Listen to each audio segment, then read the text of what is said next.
약한 자를 강하게 하시는 주님. 고린도전서 1장 26절에서 31절 말씀입니다.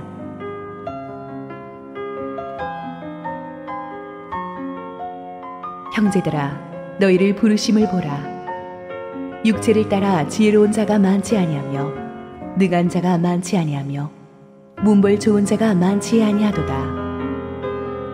그러나 하나님께서 세상의 미련한 것들을 택하사 지혜 있는 자들을 부끄럽게 하려 하시고 세상의 약한 것들을 택하사 강한 것들을 부끄럽게 하려 하시며 하나님께서 세상의 천한 것들과 멸시받는 것들과 없는 것들을 택하사 있는 것들을 패하려 하시나니 이는 아무 육체도 하나님 앞에서 자랑하지 못하게 하려 하심이라. 너희는 하나님으로부터 나서 그리스도 예수 안에 있고 예수는 하나님으로부터 나와서 우리에게 지혜와 의로움과 거룩함과 구원함이 되셨으니 기록된 바 자랑하는 자는 주 안에서 자랑하라 함과 같게 하려 함이라. 할렐루야. 우리 하나님께 영광의 박수 올려드리겠습니다. 이것을 함께 하시는 주님 찬양합니다. 함께 기도하며 말씀 나누기 원합니다. 하나님, 이때 가장 필요한 말씀으로 우리 모두에게 도전하시고 말씀하여 주시옵소서. 주님만 바라보며 주의 십자가만 드러나는 시간 되기를 원하오니 주님 이 시간 영광 받아 주시옵소서. 예수 그리스도 이름으로 기도합니다. 아멘. 찬양 인도 때랑은 항상 이 설교할 때 다른 것 같습니다. 왜 이렇게 떨리는지 모르겠어요. 또 안 떨려도 이상한 것 아니겠습니까? 함께 주님을 기대하면서 오늘 이 말씀을 통해서 하나님이 우리에게 어떻게 말씀하시는지 함께 듣고 또 필요한 부분들이 있다면 삶 가운데 새기면서 주님 앞에 나아가는 시간 되기를 소망합니다. 하나님을 기대하십니까? 아멘. 예. 바울이 2차 선교여행을 하던 AD 49년 아니면 50년부터 51년 중순까지 약 1년 반 동안 고린도에 머물러 있을 때에 세워진 교회가 바로 고린도 교회입니다. 바울이 고린도에 머물 때에 바울은 믿음의 동역자 브리스길라와 아굴라 부부를 만나게 됩니다. 이 두 부부는 AD 49년에 로마에서 클라우디우스 황제가 모든 유대인들을 로마에서 쫓아내는 그런 명령을 하게 됩니다. 그것 때문에 하는 수 없이 로마에서 쫓겨나게 됩니다. 그래서 고린도에 머물 때 우연히 바울을 만난 것이죠. 이때 바울이 이들을 통해서 천막 제조업을 배우게 됩니다. 그리고 나서 그 바울은 그때부터 이 천막을 만들면서 텐트 메이커로 살아가기 시작하면서 자비량 선교를 하기 시작합니다. 즉 자기가 먹고 살 것들을 그 천막 제조업을 통해서 해결했던 것이에요. 그러면서 세워진 교회가 고린도 교회였는데 처음에는 그리 많은 사람들이 모인 것이 아니었습니다. 아마 가정교회로 10명 내외가 모였을 것으로 추정됩니다. 그런데 하나님께서 부어주시는 은혜 안에서 얼마 후에 건강한 성장이 이루어지고 이 교회는 3개나 4개 이상의 교회로 성장이 됩니다. 그러니까 한 3가정, 4가정에서 모이기 시작했다는 것이고 처음에는 10명이었지만 한 가정교회당 맥시멈 50명까지 모였다고 보고 있습니다.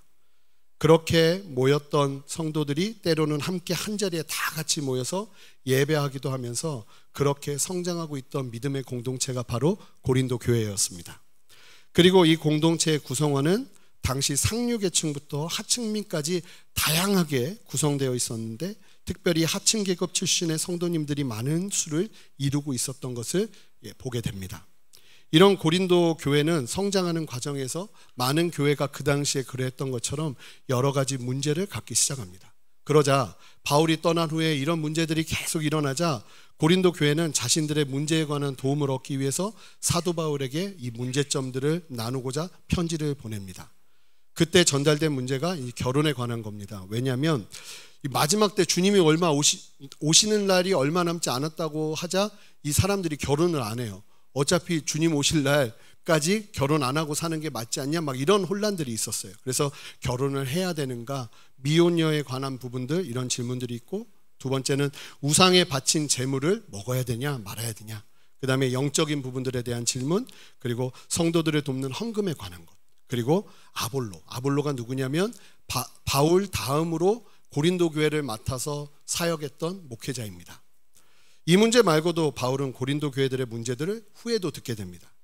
그때 들은 문제들이 교회 안에 분파가 형성됐고 근친상간이 교회 성도들 안에 있었고 세상 법정에서 고소를 하면서 성도들끼리 싸우는 일들이 일어났고 성찬식에 대한 모독이 일어났고 성령의 은사가 너무나 많이, 여러분 잘 보세요.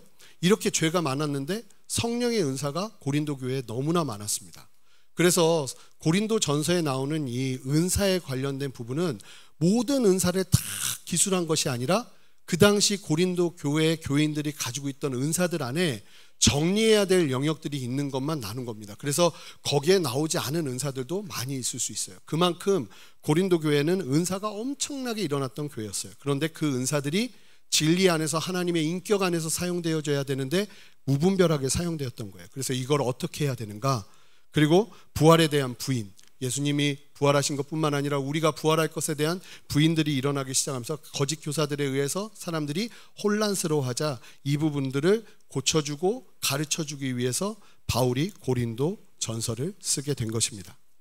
오늘 본문은 바울이 이러한 고린도 교회의 여러 가지 문제들 중에 다루는 첫 번째 문제에 관련된 내용입니다. 어떤 문제인지는 우리 함께 고린도전서 1장 12절 말씀을 읽어봐야 됩니다. 함께 읽겠습니다. 내가 이것을 말하거니와 너희가 각각 이르되 나는 바울에게, 나는 아볼로에게, 나는 게바에게, 나는 그리스도에게 속한 자라 한다는 것이니. 이 고린도 교회가 빠른 성장 속에서 사람들이 늘어나고 있었어요. 그런데 문제는 그 교회에서 분파가 생기기 시작했다는 겁니다. 나는 바울파다, 아볼로파다, 게바파다, 여기서 그리스도파다. 여기서 이 보면은 사람들의 이름이 원어로 보면 속격 명사로 되어 있습니다. 그러니까 무슨 얘기냐면 나는 바울에게 속해 있어, 나는 아볼로에게 속해 있어, 나는 예수님에게 속해 있어, 나는 게바에게 속해 있어. 이러한 이야기들을 하면서 서로 무리를 짓기 시작했다는 겁니다. 잠시 여기서 언급된 인물들을 잠깐 설명하면 아까 말씀드린 것처럼 아볼로는 이 바울 다음으로 오게 된 그 고린도 교회를 목회하며 담당하게 된 목회자라고 보시면 됩니다. 그러니 당연히 아볼로를 따르는 사람들도 많았겠죠. 그리고 여기서 말하는 게바는 베드로의 아람어 이름이 게바입니다.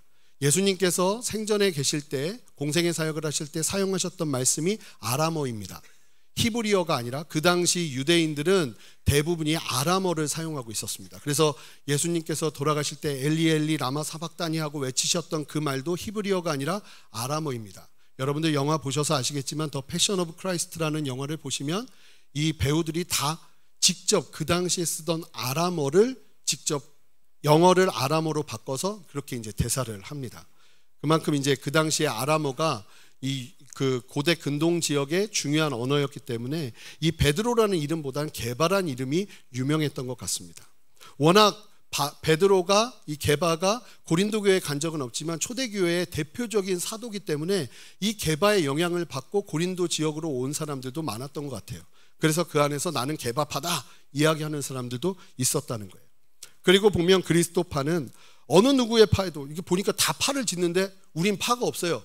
에이, 예수 그리스도 파다 이렇게 이제 모이기 시작한 겁니다.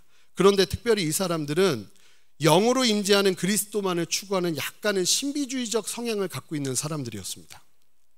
실제로 교회 안에서 서로 파를 나누어 분열하는 문제, 이러한 분파를 나눔은 교회의 분쟁을 가져왔고요. 그리스도의 복음의 능력이 상실될 뿐만 아니라 교회의 하나님의 하나됨을, 하나님 안에서 하나됨을 위협하는 요소가 되고 있었습니다. 오늘 본문은 바울이 성령의 감동 안에서 이러한 분파의 원인을 파악하고 대안을 제시하는 내용인데, 나는 파를 짓고 있지 않으니 나와는 상관없는 말씀이구나 라고 생각하시면 오산입니다. 함께 이 말씀을 보면서 이 말씀이 지금 나에게 도전하는 것이 무엇인지를 함께 깨닫고 주님 앞에 서시는 여러분 되시기를 주님의 이름으로 축복합니다.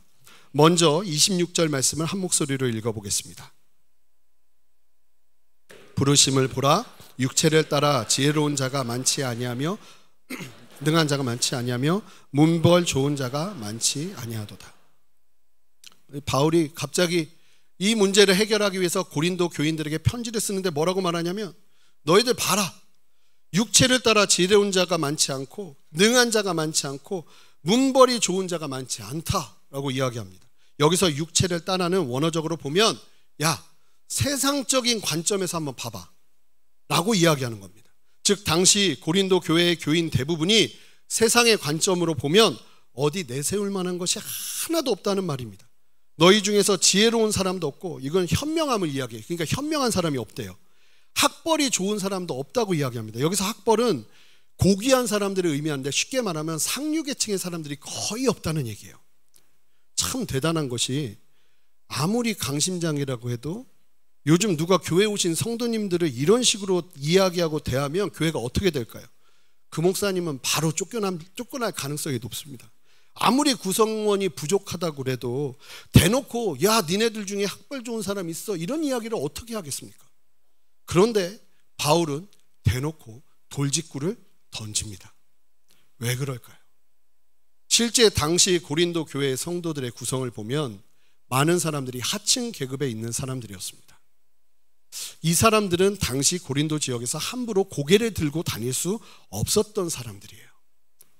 그런데 그렇게 세상에서 낮고 낮은 사람들이 모여서 교회를 이루다 보니 교회에 와서 사랑을 받고 성장을 하는 가운데 교회의 중요한 일꾼들이 되기 시작합니다. 중요하고 가치 있어 보이는, 일평생 한 번도 해보지 못했던 그러한 일들을 하기 시작하는 거예요. 말씀을 나누고 가르치기도 하고 사람들을 영적으로 케어하면서 그러한 자리에 서기 시작한 겁니다. 사실은 이러한 일들은요, 당시 하층민들에게는 평생을 살아도 상상할 수 없는 일들이었고 엄청난 세워짐이었습니다.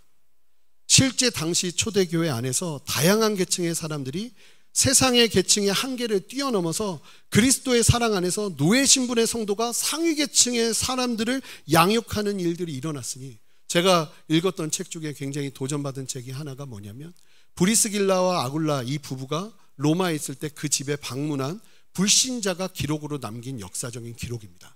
근데 이 사람이 제일 충격을 받은 게 뭐냐면 그 집에 주인과 종이 같이 들어옵니다. 교회로. 집으로 들어오죠. 집으로 들어오자마자 갑자기 주인이 종에게 의자를 내줍니다.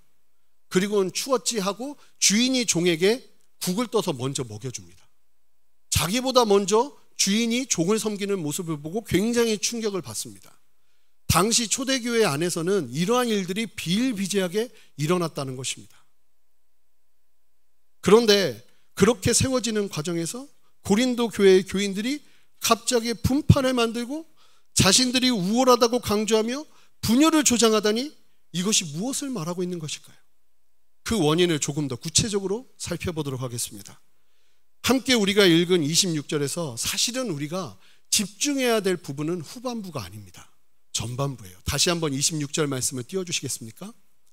첫 번째 문장입니다. 함께 읽어볼까요? 시작. 형제들아 너희를 부르심을 보라. 여기까지입니다. 형제들아 너희를 부르심을 보라. 사실은 26절에서 정말로 중요한 말씀은 바로 이 앞에 형제들아 너희를 부르심을 보라입니다.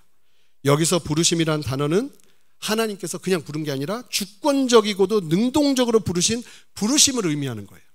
여기서 보라는 단순히 눈으로 보는 것이 아니라 마음으로 보라는 원어적인 의미가 담겨 있어요.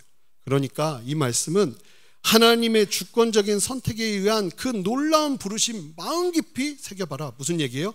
너가 처음으로 예수님을 만났을 그때를 돌아봐라요. 하나님께서 주권적으로 선택하셔서 불러주시고 예수 그리스도를 믿음으로 말미암아 영광스러운 자리로 세워주신 그 부르심의 때에 너는 어떤 상태였는지를 보라는 거예요. 바울이 26절을 통해서 잘 보니까요, 고린도 교인들을 무시하려고 이야기하는 게 아니에요. 정말 중요한 이야기를 하고 싶은 거예요. 이 말씀의 의미는 그 부르심의 때에 내가 얼마나 연약하고 무능한 존재였는지를 살펴보라는 것입니다. 아무리 보아도 이 분열의 이유가 바울은 보기 시작했던 것 같아요. 그들이 처음 부르신 그 부르심과 은혜를 기억하지 못하기 때문에 일어나는 일이라고 말입니다. 계속해서 바울은 고린도 교인들에게 그렇게 부족하고 연약한 우리들을 부르셔서 귀한 하나님의 교회의 일꾼으로 삼으신 이유가 무엇인지를 설명하는데 아까 던진 돌보다 더 큰 돌을 던집니다. 27절, 28절 말씀을 읽어보겠습니다. 시작. 그러나 하나님께서 세상에 미련한 것들을 택하사 지혜 있는 자들을 부끄럽게 하려 하시고 세상의 악한 것들을 택하사 강한 것들을 부끄럽게 하려 하시며 하나님께서 세상의 천한 것들과 멸시받는 것들과 없는 것들을 택하사 있는 것들을 패하려 하시나니. 뭐라고 말하냐면요, 하나님께서 선택하시는 사람들의 특징이 나오는데 이거 잘못 이해하면 오해하실 수 있습니다. 야, 하나님께서 선택해서 택하는 사람, 나 여기 들어가고 싶지 않다 하는 생각이 들 수도 있어요. 잘 보시면 일단 택한 사람들은 사람이라고도 안 해요. 것들이에요. 그리고 택함을 받지 못한 존재들은 사람이에요. 그래도 사람. 그러니까 택함을 받으면 일단 것들이에요. 자, 어떤 것들인지 한번 보겠습니다. 세상에 미련한 것들.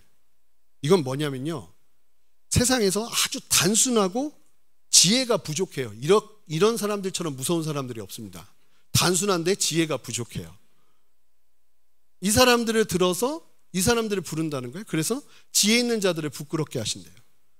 그리고 세상에 약한 것들을 택하셨대요. 이건 뭐냐면 연약한 사람인데, 사실은 이 원어는 저도 충격을 받았는데 도덕적으로 연약한 사람들이에요. 도덕적으로 흠이 많은 사람이에요. 고린도 지역은 음란함이 상상을 초월했기 때문에 이 음란함과 주로부터 오지 않은 이 성적인 부도덕뿐만 아니라 윤리적인 부도덕의 문제들이 가득했던 사람들을 하나님이 부르셨다는 거예요. 왜 것들이라고 했는지 아시겠죠? 그러면서 강한 사람들, 어떤 사람들은 도덕적으로 흠이 없어 보이는 사람들이에요. 이 사람들, 세상에 내놔도 법 없이 살 것처럼 생각하게 만드는 사람들을 부끄럽게 하시려고 부르셨다는 거예요. 마지막에 세 번째는요, 루저 3종 세트입니다. 세상에 천한 것들, 태생이 비천하대요. 멸시받는 것들, 업신여김을 받는 사람들이에요. 마지막 정말 최악이에요. 없는 것들. 이게 무슨 의미냐면요, 아무것도 아닌 사람들이에요. 그냥 가치가 없는, 그러니까 얘는 살아도 죽어도 아무도 관심 갖지 않는 사람들. 이런 사람들을 택하셔서 어떻게 하신다는 거예요? 세상에 온전해 보이는 사람들을 폐하려 하신다. 폐하려 하신다. 오히려 부족하고 연약한 사람들을 들어서 하나님의 뜻을 이루려고 하신다는 거예요. 그러면 질문이 일어납니다. 그렇다면 하나님께서 왜 이와 같이 세상에 부족하고 연약하고 세상적으로 볼 때 루저 3종 세트 같은 사람들을 세우실까요? 이를 이해하기 위해서 잠시 좀 살펴보고 싶은 부분이 있습니다. 여러분, 이스라엘 민족의 시조가 누구죠? 아브라함입니다. 하나님께서 아브라함을 부르셔서 큰 민족을 이루시겠다고 하고 하나님이 아브라함과 약속하셨지만, 그러면 아브라함이 막 쌍둥이 낳고 막 수없이 많은 자녀를 낳아야 할 것 아니겠습니까? 그런데 아브라함은 평생 정작 아들 하나 이삭만 낳게 됩니다. 그 후에 이삭은 아들을 또 많이 낳아야 될 거 아니겠어요? 민족을 이루어야 되는데 아니에요. 쌍둥이 에서와 야곱이 전부입니다. 둘도 아까운데 하나님은 둘 중에 또 야곱만 택하십니다. 여러분 계속 보셔서 들으셔서 주일 설교 때 들으셔서 아시겠지만, 그리고 나서 야곱 때에 드디어 이제 좀 뭔가 갖춰지는 것 같은 12명의 아들을 낳게 되죠. 그럼에도 가족 수준인지 그 이상이 되지는 못합니다. 그러다가 요셉을 통해서 7년 기근의 위기를 야곱 일가가 이기게 되고 애굽에 위치한 고센 땅에 정착하게 됩니다. 이때부터 이스라엘은 말 그대로 엄청난 인구 증가가 일어나게 되면서 비로소 민족을 구성하게 됩니다. 그러니까 하나님이 부르셔서 약속하시는 말씀은요, 때가 있어요. 그 때가 이루어지기 전까지는 사실은 우리를 수없이 의심하게 하는 상황들을 만납니다. 그런데 그 때가 되잖아요. 고센 땅에 일어나는 수많은 사람들이 일어나는 것과 같은 하나님의 능력의 역사가 일어나게 되는 것입니다. 그러면서 거기에서 민족이 되고 수많은 사람들이 일어나게 되면서 걷잡을 수 없이 그들이 큰 민족이 되기 시작합니다. 그러나 그들은 얼마 지나지 않아 애굽에서 민족 전체가 노예가 되어 종살이를 하게 됩니다. 430년간 말입니다. 그렇다면 잘 보시면 사실 이스라엘 백성이 민족으로서의 첫걸음은 언제입니까? 바로 하나님께서 모세를 부르셔서 이끄신 출애굽 때입니다. 그게 민족의 첫걸음이란 말입니다. 근데 그때 그 첫걸음이 어떤 첫걸음입니까? 이런 거 보셨습니까? 한 민족이 시작되는데 민족 전체가 노예예요. 그런 거 보셨어요? 박혁것에 막 이런 거 보면 막 아래에서 태어나고 막 사람들 이러잖아요. 보통은 다 그래요. 민족의 시작이. 민족 전체가 노예예요. 쓸모없는 사람들만 다 모아놨단 말입니다. 아니, 잘 보시면 430년 동안 그들을 쓸모없게 해놓으셨어요, 하나님이. 잘 보시면요, 이스라엘을 아브라함 때부터 이끄시며 민족으로 형성되는 것을 보면 하나님의 주도적인 이끄심과 역사하심이 있는데, 이 주도적인 이끄심과 역사하심은 일반적이지 않아요. 뭐가 보이냐면요, 하나님께서 어떻게 하면 이들을 낮추고 또 낮출까를 고민하시는 흔적이 보여요. 어떻게 하면 하나님만 바라볼 수밖에 없을까, 그러한 상황일 수밖에 없을까 하시면서 고민하는 흔적이 보인단 말입니다. 다른 예를 들어볼까요? 예수님의 12 제자들의 직업을 좀 살펴보겠습니다. 어부, 베드로, 안드레, 야고보, 요한입니다. 세리, 그 당시에 가장 사람들에게 욕먹는 사람입니다. 마태입니다. 열심당원, 혁명가, 운동권 출신이에요. 시몬. 그 외 다른 제자들은 직업이 나오지 않습니다. 왜 안 나올까요? 없는 것들이에요. 없는 것들. 뭐 이렇게 적어서 올릴 수가 없어요. 이건 도저히 창피해서 그냥 한량 같은 사람들. 세상을 구원하시기 위해 예수님께서 세우신 제자들이 이와 같다면 주님께서는 의도를 가지고 작정하시고 모으신 것이 분명합니다. 그렇다면 무엇을 위해서 이렇게 부족하고 연약한 사람들을 부르실까요? 그 진리가 바로 29절에 나와 있습니다. 함께 읽겠습니다. 시작. 이는 아무 육체도 하나님 앞에서 자랑하지 못하게 하려 하십니다.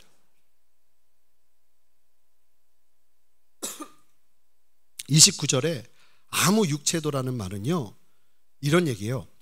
육체를 가진 인간이라면 누구나 예외 없이, 그러니까 어떤 사람도 하나님 앞에서 자랑할 것이 없게 하기 위해서 이와 같이 부르셨다는 거예요. 결국 26절에서 부르심의 때에 네가 어떤 사람이었는지를 보라는 말씀은, 이 말씀의 전개를 보니까요, 하층민을 대상으로 얘기해주는 수준에서 머무는 것이 아니라 아무리 세상에서 공부를 많이 하고 출세를 했다 해도 이 말씀의 예외의 대상이 될 수 없는 거예요. 결국 잘 보세요. 예수님을 만나려면요, 철저한 자기 부인이에요.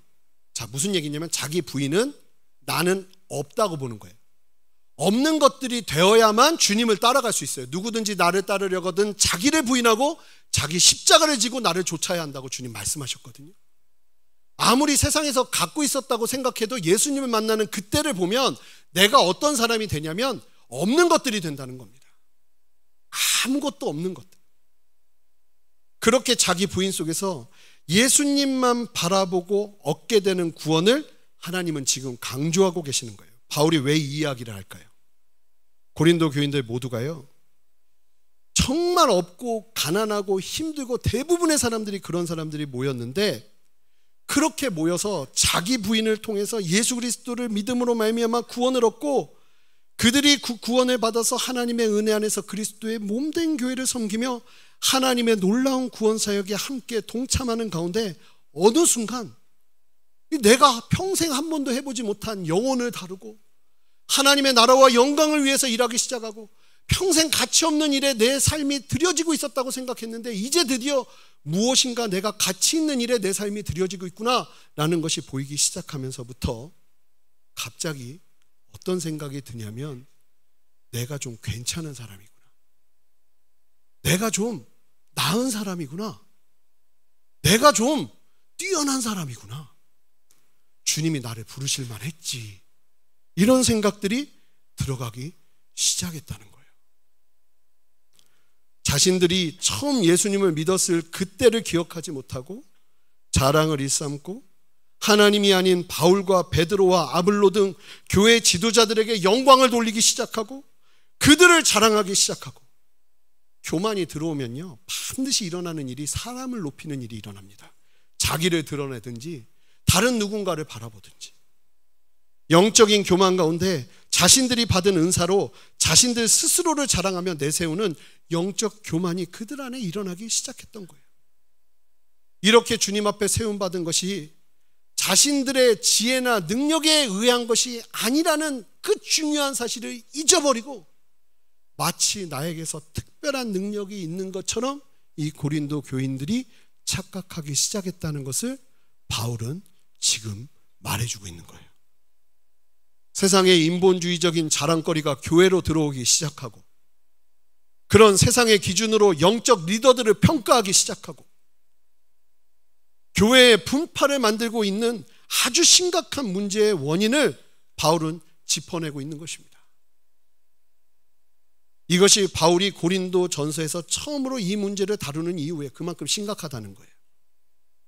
그리스도인에게 있어서 하나님이 아닌 사람에게 향하고 사람에게 영광을 주며 나를 자랑하는 그러한 모든 일들은 아주 심각한 문제를 낳을 수밖에 없다는 것을 지금 바울은 말해주고 있는 거예요. 여러분, 사랑하는 성도 여러분, 우리 모두는 참으로 하나님 앞에서 아무것도 자랑할 것이 없는, 말 그대로 nothing, 아무것도 아닌 존재인데 이를 망각하고 슬금슬금 자신을 내세우기 시작하는 것을 하나님은 지금 바울을 통해서 경계해주고 계세요.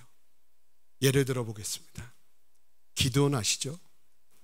우선 기드온은 그냥 그 당시 이스라엘의 제일 겁 많은 사람 중에 한 사람이었습니다. 그런데 그 기드온에게 하나님이 용사여, 강한 용사여, 그러니까 당황합니다. 왜냐하면 이 타작마당에서 몰래 타작하고 있었던 게 기드온의 모습이었는데, 뭐 검을 들고 있는 사람한테 용사여 하면 되는데 검이란 거는 한 번도 들어보지 못한 기드온에게 용사여 하니까 당황하죠. 그러한 기드온을 하나님은 주권적인 당신의 부르심으로 세우십니다.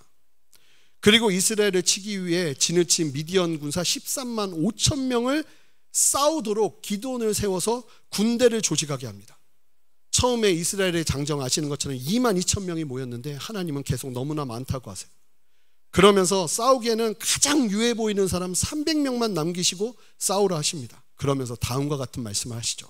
사사기 7장 2절 말씀입니다.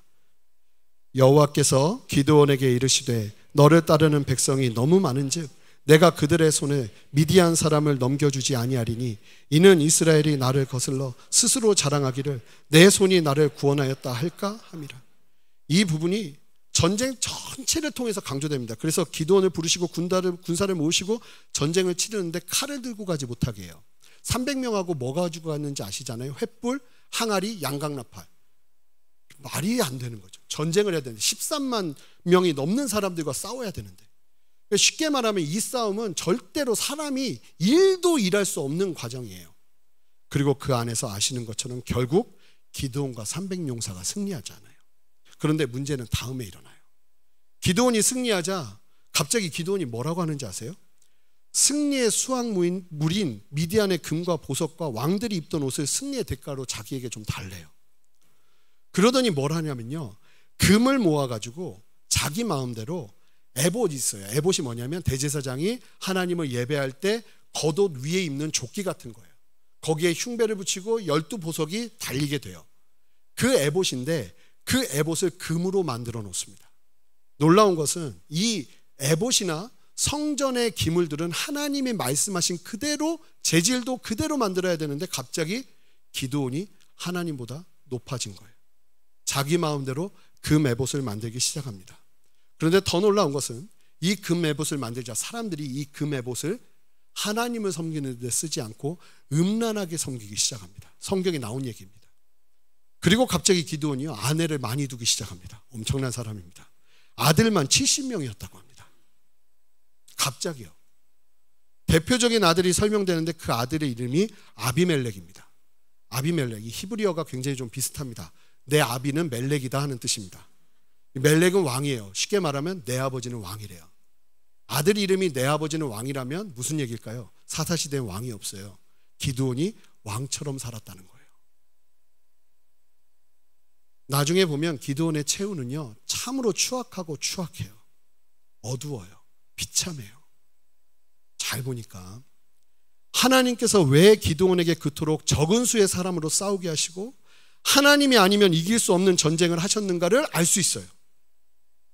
하나님께서 기드온과 영광을 나누기 싫어서 이거 다 내 거야 하려고 하나님이 그렇게 하신 것이 아니고 기드온을 겸손케 하셔서 지키시기 위한 하나님의 보호하심이었던 거예요. 사랑하는 성도 여러분, 하나님은 욕심이 많으셔서 우리와 조금이나마 우리가 영광받는 모습 볼 수 없을 정도로 이기적이셔서 본문의 말씀을 하시는 것일까요? 절대 아닙니다. 이렇게 하시는 이유는 바로 우리들 때문이에요. 하나님 때문이 아니라 바로 우리들 때문이란 말입니다. 죄의 문제가 여전히 남아있는 이 땅을 살아가는 우리들이 전적인 무능을 인정하고 구원에 있어서 내게 아무 공로 없다는 철저한 영적 자각을 통해서 그 사실을 마음에 새기지 않으면 지금 고린도 교인들처럼 스물스물 자랑하고 인정받고 싶은 마음으로 시작하는 행동들이 일어나고 점차 주님이 아닌 자신과 자신의 어떠함에 초점을 맞추는 위험이 일어나게 되기 때문에 이와 같이 말씀하고 계시는 거예요. 이와 같이 저와 여러분들을 없는 자일 때 부르신 것이에요. 저는 이와 같은 본문의 말씀이 참으로 큰 도전이 됩니다. 우리가 예수님을 믿고 얼마나 많이 나를 드러내고자 하는 유혹을 만납니까? 저는 고등학교 다닐 때 꿈이 레코드 가게 장사하는 게 꿈이었습니다. 찻집 하면서. 큰일 날 뻔했습니다. 레코드판 없어진 지 오래됐습니다. LP판 사라진 지 오래됐는데 그 꿈 갖고 나갔으면 전 정말 큰일 날 뻔했습니다. 저희 집안은 자랑할 것이 하나 없는 집안이었습니다. 중앙시장에서 이틀을 멀다 하고 중앙시장 사람들이 들을 정도로 시끄럽게 싸워대는 집안이 저희 집이었습니다. 싸우는구나 하면 태진의 집 뭐 이런 이야기. 가정이 건강한 것도 아니었던 것 같습니다. 오죽하면 고등학생이 이대로 살면 안 될 것 같아서 야간 자율학습 끝나면 교회를 찾아가서 하나님 만나고 싶다고 매달리기를 1년을 했습니다. 그런 제가 주님을 만나서 신학을 하고 부르심의 자리에서 한 걸음 한 걸음 걸어가다 보니 그 부르심의 자리에서 목사가 되고 말씀의 자리에서 많은 분들에게 말씀을 나누기도 하고 성경을 가르치기도 하고 은혜를 받으셨다는 감사의 인사도 듣기도 합니다. 목사님이란 이유로 정말 제 나이 또래에서는 받을 수 없는 깍듯한 대우를 받고 식당을 가도 상석에 앉으며 섬김을 받고 저희 부모님보다 연세 많으신 분들에게도 사랑의 섬김을 받으면서 그렇게 살고 있습니다. 때로는 말씀의 은혜를 받았다는 말씀들을 들으면 나도 모르게 그 얘기가 그렇게 또 듣고 싶습니다. 더 인정받고 싶은 마음들이 막 드러나기도 시작하고 그러다 보면 나도 좀 괜찮은 사람이 아닌가? 라는 생각이 듭니다. 저는 그런데 오늘 말씀을 준비하다가 이게 나랑 상관없는 말씀인 줄 알았어요.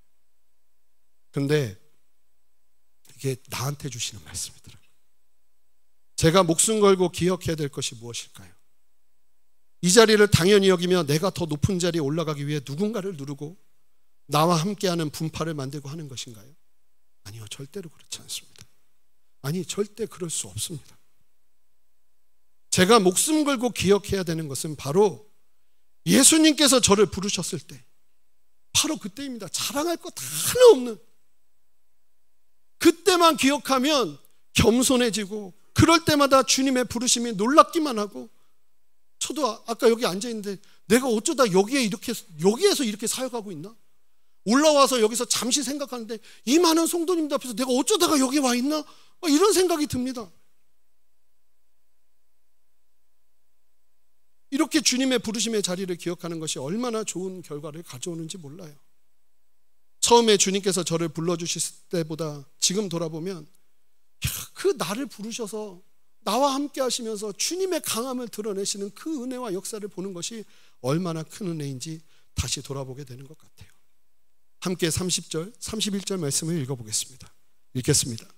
너희는 하나님으로부터 나서 그리스도 예수 안에 있고 예수는 하나님께로부터 나와서 우리에게 지혜와 의로움과 거룩함과 구원함이 되셨으니 기록된 바 자랑하는 자는 주 안에서 자랑함과 함께 갖게 하려 하심이라.